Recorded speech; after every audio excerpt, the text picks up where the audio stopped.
অনেক চেয়ারম্যান আসছে, অনেক মেম্বার আসছে, অনেক এমপি আসছে, অনেক মন্ত্রী আসছে, হয় হয় হবে হবে বলে আমরা আর কিছু পাইনি। ছোট থেকে দেখে আসতেছি কাঁচা থেকে পাকা হয়, আর আমাদের এই রাস্তার অবস্থা পাকা থেকে কাঁচা হয়। আসসালামু আলাইকুম রহমতুল্লাহ। দেশ এবং দেশের বাইরে থেকে যারা দেখতেছেন সকলকে জানাই আন্তরিক শুভেচ্ছা মুবারকবাদ। প্রিয় দেশবাসী, আমার মুক্তপুর ইউনিয়ন শানকিবাঙ্গা গ্রাম, এটা আমাদের বগারবাজার চৌরাস্তা থেকে একদম শানকিবাঙ্গা বাজার হয়ে আসিন পর্যন্ত এই রুট গেছে। আমাদের রাস্তার অবস্থাটা দেখেন। আজকে প্রায় এক সপ্তাহ যাবৎ আমাদের এই এলাকার গাড়ির ড্রাইভার যারা, গাড়িওয়ালা যারা এবং যাত্রী যারা খুব কষ্ট করতেছে। যে এই মুহূর্তে আমি এক জায়গায় গেছিলাম একটা প্রোগ্রামের বিষয়ে, আসার সময় দেখলাম এই যে এক ভাই গ্যাসের বোতল নিয়ে যাচ্ছে। কতটুকু রিস্ক আপনি দেখেন, গাড়িটা মনে করেন সাইডও করা যায় না, সাইড করতে গেলে দেখেন গ্যাসের বোতলগুলো নিচে পড়ে কি অবস্থা হয়েছে, রাস্তার হালত।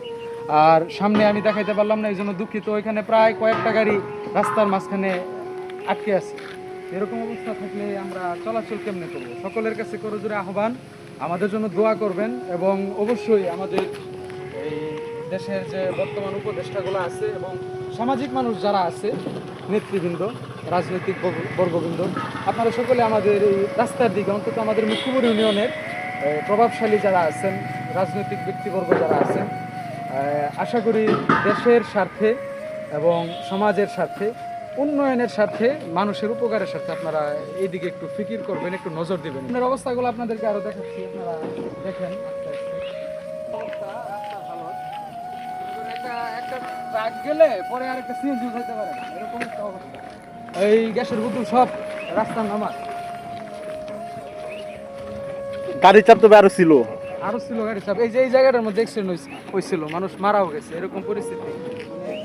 বিশেষ করে আপনার এই বর্ষাকাল আসলে, বৃষ্টির দিন আসলে আমাদের যদিও দেখা যাচ্ছে পাকা রাস্তা, আমরা ছোট থেকে দেখে আসতেছি কাঁচা থেকে পাকা হয়, আর আমাদের এই রাস্তার অবস্থা পাকা থেকে কাঁচা হয়, হালত খুব খারাপ।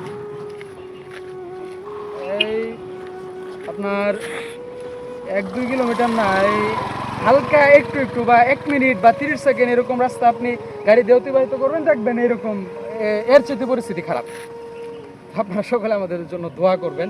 অনেক চেয়ারম্যান আসছে, অনেক মেম্বার আসছে, অনেক এমপি আসছে, অনেক মন্ত্রী আসছে, হয় হয় হবে হবে বলে আমরা আর কিছু পাইনি।